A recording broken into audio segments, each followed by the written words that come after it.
welcome to Plainest Pages. Here on my channel we laugh, we cry, we complain about books from classics to YA. Once every other month we also bullet journal as I voice over my wrap up of all the books I read that month while keeping it spoiler free. Let's get started. The first book is The Curious Incident of the Dog in the Nighttime by Mark Haddon. This one was recommended to me by my friend Irina. You might remember her from some of my Bookstagram content. We discussed poetry and fanfiction. The Curious Incident is the story of Christopher, a 15-year-old who's exceptionally talented at math, but not so talented at people. His exact condition is not specified, but he has traits associated with the autism spectrum. And one day he finds a dog lying on the grass outside of his neighbor's home, with a fork sticking out of it, and he must now investigate the murder. I ended up giving this one 4 stars because I thought the story lost its momentum a little bit towards the end and found it a little bit too late, but I still really liked reading it. Someone that I know has a sibling with autism and they said that their representation was great, but after some research I found that because of how wide the spectrum is, for some it wasn't accurate at all, and in fact Mark hadn't done any additional research to what he already knew, so that's just something to be wary of. But yeah, I thought it was really nice to have Christopher as the narrator, since it's very rare to read books such as these where we can immerse ourselves deeper into what it's like to live with autism while following a story.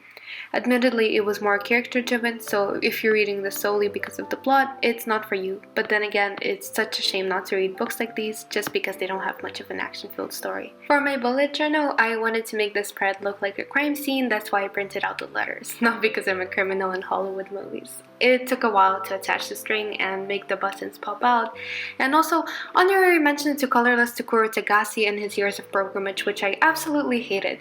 Murakami, I adopted your schedule. How could you do this to me? Yeah, honestly, I didn't really want to talk about it or make a spread. Let's just say I gave it 2 stars, and the reason for that was quite simple really. There were 2 things holding that book together. The first were the typical Murakami metaphors, but those were extremely muted, like extremely. More like memory of metaphors. And the second thing was the binding of the book. Anyway, let's move on to Where Dreams Descend. Wow, smoothest transition so far. If you're new to my channel, then you probably haven't witnessed the amount of backlinking I do in wrap-up videos, because let's take this book as an example. I'm supposed to be talking about it now, but I already did a review on it, so I just dropped a link in the description box. Where Dreams Descend is a debut fantasy about Kalia, a fierce magician who enrolled in a competition at the Conquering Circus to showcase her skills, but one by one contestants start dropping out. I tried to make the layout of this page match the vibe, and oh, speaking about the vibes, I made a book talk about it too, but I'm not allowed to insert the sound, so keep in mind while it's playing, there's ABBA in the background.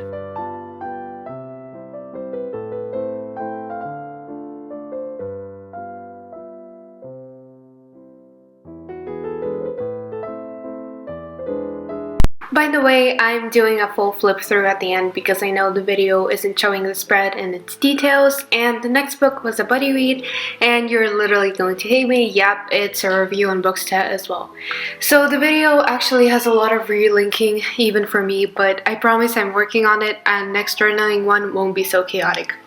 Conversation with friends summed up in one line is college students get involved with a married couple. It's one of those slow contemporary reads. I don't know how much you enjoy those, but I gave this one 4 out of 5. The mental health was explored really well, and I cut out Francie's head so I could quote something she said inside. Wow, that sounded weird. And I tried to go for like those retro 90s prints because I don't know, I feel like they fit well. And okay, the good news about the whole go here, go there is that I can stop talking and we can all just listen to relaxing classical music.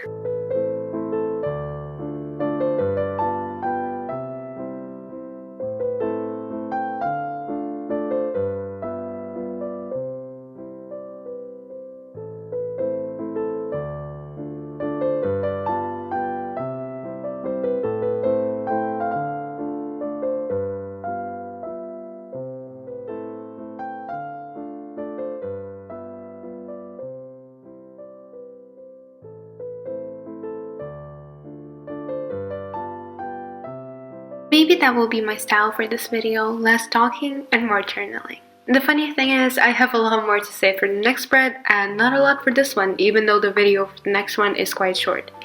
I included a Clockwork Orange in my Read and Discuss With Me segment. It's basically a playlist where I analyze and summarize classics for you and make a short, under 15 minutes study guide. Check the description box at the end for all the videos and reviews I promised, maybe specific books you want to know more about. Thank you for taking the time to watch this video, and let's go on to the next 4-star read.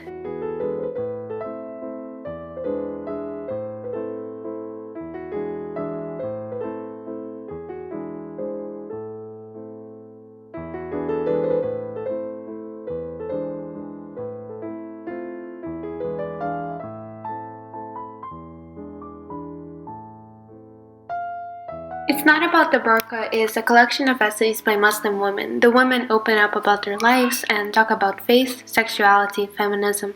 I really enjoyed some of the essays, and it makes sense that they were all revolving around a similar theme, but it seemed to me like a lot of the arguments were repetitive at times, which again is understandable, but seemed to stretch this book out and over some other issues I felt could be broached. And I love Too Loud, Swears Too Much, and Goes Too Far. It was a brilliant introduction to this essay collection. 4.5 stars, fantastic, but could have used some more perspectives and differing opinions, so I rated it as a 4 on Goodreads rather than a 5.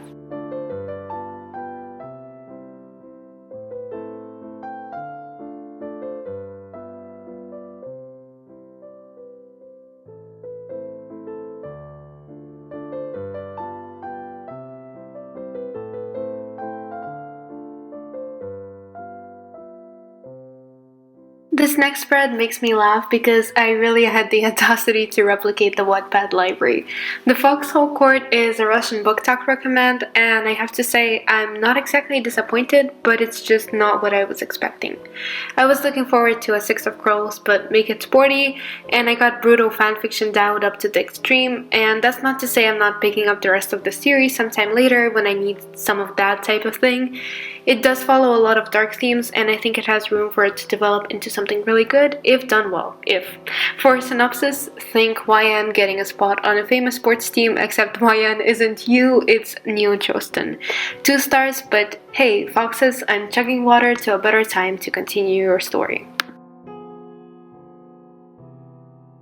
How It Feels to Be Colored Me is actually another Read and Discuss segment I did not so long ago, 2 weeks. It's a short essay from 1928 by Zora Hurston about her childhood and race.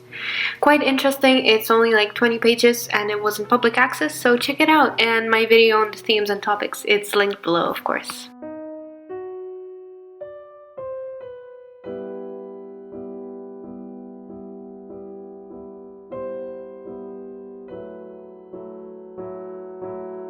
Alright, the bow chart. So this was part of a readathon. Actually, while we're on the topic, if you follow me on Goodreads, you're probably like, wait, there's around 3 minutes left in the video, but you had like 7 other books you read. Where are they? They're not shown here because I'm doing 2 videos on reading like famous people.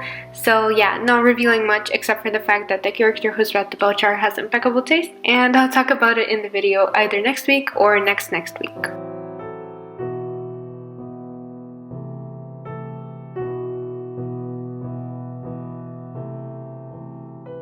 The final page is Maybe You Should Talk to Someone, which was a 5-star read for me, and it's basically a therapist writing about her life.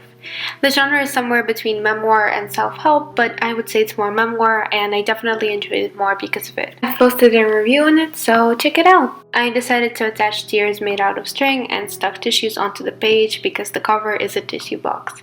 I feel bad destroying clean tissues for this, so I just stripped half of it off and used the other half to wipe up some water I spilled. New, but to good use.